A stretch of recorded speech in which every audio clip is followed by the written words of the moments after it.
Officer Daniels had done this 100 times before. A lone black woman on an empty stretch of highway. No witnesses, no backup for her, just him and his authority. He knew exactly how this would go. She would argue, claim to know her rights. But in the end, she would comply. They always did. But Angela Carter wasn't like the others. He saw a civilian.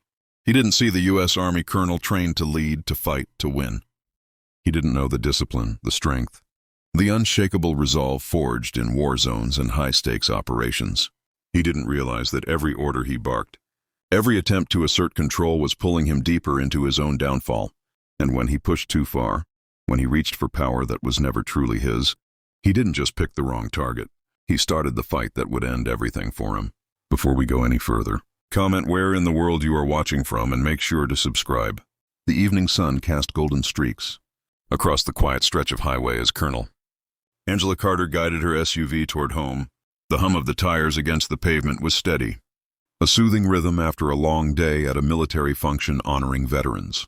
She was dressed in civilian clothes, navy blue blazer over a crisp white blouse, neatly pressed slacks.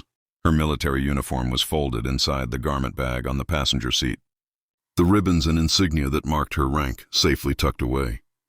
A glance at the rearview mirror showed flashing red and blue lights approaching fast. Her brows furrowed.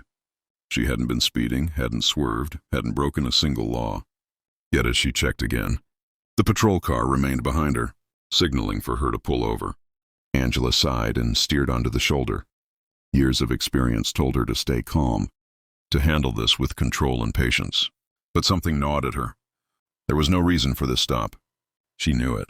The officer approached, his boots crunching against the gravel. He was broad-shouldered with a stiff posture, his badge gleaming under the fading light. The moment he reached her window, she caught the look in his eye. Not curiosity, not professionalism, just that thinly veiled condescension she'd encountered too many times before. "License and registration," he ordered, his tone clipped. "Angela,